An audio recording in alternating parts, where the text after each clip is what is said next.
मनपा चुनाव का बिगुल बज चुका है। नामांकन की आखिरी तारीख निकल चुकी है। उम्मीदवारों ने अपने नामांकन भर दिए हैं। अब 15 तारीख को चुनाव की घोषणा हुई है। 15 तारीख को जनता किसके सर ताज पहनाएंगी और किसे चुन कर लाती है, इस 16 तारीख को निर्णायक दिन होगा। नमस्कार दर्शकों साथियों, मैं हूं शशि शर्मा, आप देख रहे हैं दबंग खबरें। दर्शकों, आज हम एक ऐसे व्यक्ति की पहचान बताने जा रहे हैं जिसे न पहचान की ज़रूरत है न नाम की ज़रूरत है। अगर जीता है तो दुनिया के लिए जीता है, अपने लिए नहीं जीता। ऐसा व्यक्ति है हमारे साथ संजय थरथरे, और उनसे जानते हैं पहली बार चुनाव में उनको उम्मीदवारी दी गई है बीजेपी की तरफ से, जबकि कई वर्षों से बीजेपी के चुनाव करवाते रहे हैं, लोगों को जिताते रहे हैं, लोगों के साथ कंधे से कंधा मिलाकर चलने वाले व्यक्ति से जानते हैं कि इस बार उनको प्रभाग नंबर 23 से बड़ी जिम्मेदारी दी है। उनके खासम खास मित्र, कहते हैं ना, दो जिस्म एक जान, नरेंद्र मेहता और संजय थरथरे, जो पूरे मीरा भाईंदर में नहीं, पूरे मुंबई से लेकर थाना तक प्रसिद्ध हैं। जानते हैं इनसे 23 नंबर प्रभाग में जो इनको उम्मीदवारी दी गई है, वो उम्मीदवारी में कितना खरा उतरेंगे और जनता उनको क्यों वोट देंगी और किन मुद्दों को लेकर क्या विजन उनका और चुनावी मैदान में उतरे हैं। नमस्कार शशि। पहली बात तो यह है कि मैं 2009 से पार्टी पे सक्रिय हूँ, बीजेपी में, और 2009 से यानी आज 2025 हो गया। इसमें मैं 3 लोकसभा, 3 विधानसभा और 2 महानगर पालिका चुनाव में सक्रिय था। और ये पूरे इलेक्शंस में बड़ी ईमानदारी से, और पार्टी ने जितनी जिम्मेदारी दी है तब से मैं सबको सपोर्ट करते आया हूँ, पक्ष को सपोर्ट करते आया हूँ। बड़े कैंडिडेट कोई भी हो, मैं पक्ष के लिए सपोर्ट करता था। मैं नरेंद्र मोदी जी अपने प्रधानमंत्री, उनके लिए काम करता था, देवेंद्र फडणवीस उनके लिए काम करता था। यहाँ पे अपने आमदार नरेंद्र मेहता जी है, यानी बीजेपी के लिए मैं काम करते आया हूँ।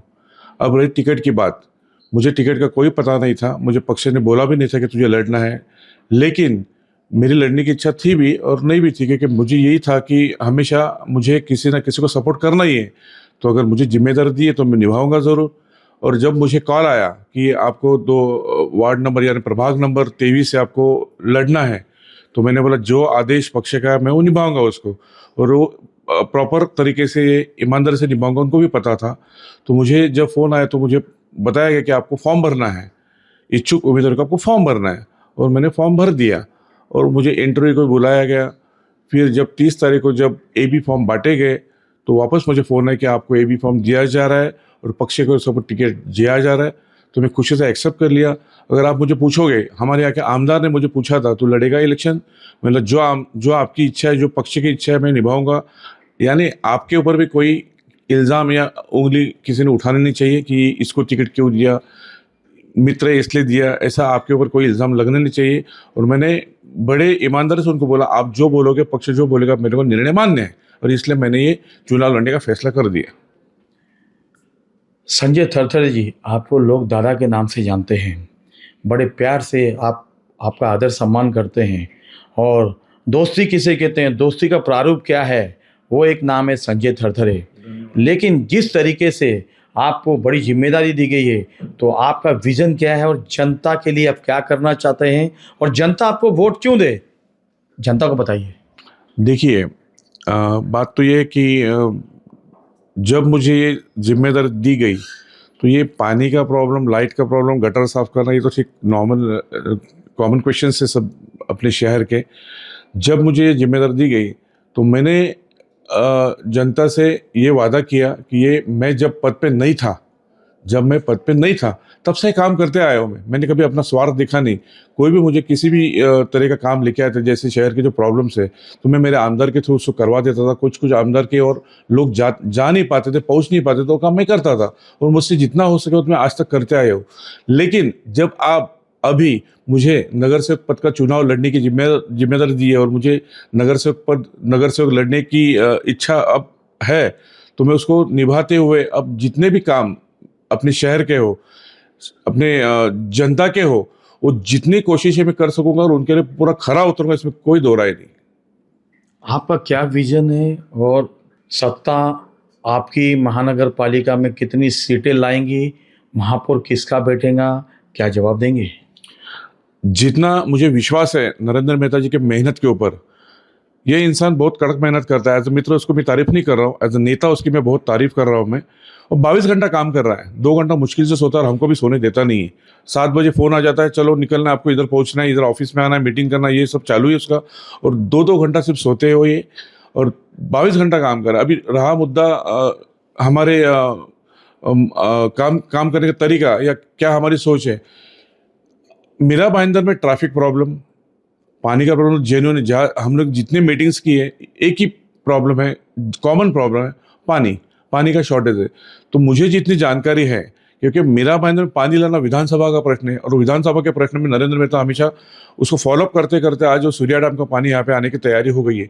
बीच में कुछ एक एक्सीडेंट हुआ था, जेसीबी अपने एक वर्कर के साथ वो खाड़ी में, वसई की खाड़ी में चला गया था। इसके लिए काम जो पानी का प्रॉब्लम है ये पोस्टपोन हो गया 3-4 महीना, और मेरे जानकारी के हिसाब से आने वाले मार्च अप्रैल तक ये पानी मीरा भाईंदर में आना चाहिए। विधानसभा या नरेंद्र मेहता का काम था। अब पानी शहर में आने के बाद में वो नगर सेवक की ड्यूटी है, नगर सेवक का काम है कि जनता तक पानी कैसे पहुंचा दे, उसका प्रॉब्लम कैसे सॉल्व करे। सर, मैंने आपसे पूछा कि आपकी बार क्या नारा है आपका, महानगर पालिका में सत्ता में कितनी सीटें आएंगी और महापौर किसका बैठेगा? देखो, ये तो आपने सवाल पूछो, जवाब देता हूँ ताकि सबको पता है। यहाँ पे वन मैन आर्मी है, one man army in the Mehta ji, Narendra Mehta ji काम करने का तरीका, उनकी सोच, और उन्होंने डिसाइड किया 2017 में भी उन्होंने प्रॉमिस किया था प्रदेश में हमारे अध्यक्ष जी को या हमारे मुख्यमंत्री जी को कि इस बार आपको मैं 60+ सीट ला के दूंगा, और उन्होंने 61 सीट लाई। यानी उनका कॉन्फिडेंस, काम करने का तरीका, ये रिजल्ट था। अब इस समय 2026 में ये हमारा नारा है कि अब की बार 70 पार, और मुझे पूरी उम्मीद है कि उनका काम करने का तरीका और जो डिसिप्लिन है उनके पास बीजेपी के लिए, वो 60 लास्ट टाइम था, अब 70 पार जरूर होगा, यानी 71 के ऊपर चला जाएगा। महापौर किसका बैठेगा? क्योंकि शिवसेना जो आपकी सत्ता में भागीदारी में है महाराष्ट्र में पूरे, और इस बार शिंदे सेना जो अलग से लड़ रही है, प्रताप सरनाईक उसके यहाँ के मुखिया हैं, मंत्री हैं, परिवहन मंत्री हैं, उन्होंने भी अपनी ताकत झोंकी है। बड़ी कोशिशें की गई कि यहाँ पे युति हो, लेकिन यहाँ पे युति नहीं हुई।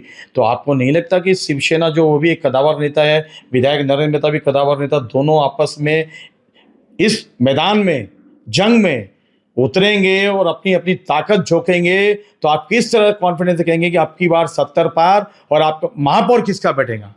देखो, मैं इतना कॉन्फिडेंस इसलिए कह रहा हूँ कि उनका जो काम करने का तरीका है हमारे नेता का, तो इससे पूरी उम्मीद है कि महापौर तो बीजेपी का बैठेगा, इसमें कोई दो राय नहीं। अब बात यह है कौन बैठेगा, कैसे बैठेगा। मैं जात पात तो मैं नहीं पालता हूँ, उत्तर भारतीय भी हमारे बंधु है, मराठी बंधु है, गुजराती, जैन सब हमारे बांधव है। सब जिसका नसीब रहेगा वो जरूर बैठेगा। नसीब की बात नहीं है, जहाँ से प्रदेश का आदेश आएगा, हमारे नेता जी का आदेश रहेगा, उनका काम करने का तरीका, उनका कितने साल से नगर सेवक, ये सब देखा जाता है। मेरा काम नहीं है पूछना, लेकिन आपने मुझे सवाल पूछा है तो मेरा ये जवाब है कि महापौर जो भी बैठेगा बीजेपी का ही बैठेगा, क्योंकि जब 70 पार होगा तो बट नेचुरल कि महापौर तो बीजेपी का ही बैठेगा। अब रही सेना के बात, सरना के बात, वो ऊपर वाले जाने, वो बड़े लोग हैं, उनके सोच बड़े हैं, हम तो छोटे हैं, तो ये सब उनका काम है, मेरा काम नहीं है। देखिए कितना सुंदर सटीक जवाब दिया है, और असली राजनेता की पहचान वही होती है कि वाद विवादों में ना पड़े। अक्सर होगा क्या, महाराष्ट्र में युति है, ट्रिपल इंजन की सरकार है, यहाँ पर मीरा भाईंदर में युति नहीं हुई, किन्हीं कारणवशों से नहीं हुई, लेकिन संजय थरचर ने जो कहा है, कहते हैं ना, मैं बलि का बकरा क्यों बनूं, कल सत्ता में दोनों एक साथ बैठेंगे, हमें तो काम करना है, जनता की सेवा करना है, यही एक सच्चे नगर सेवक की पहचान है।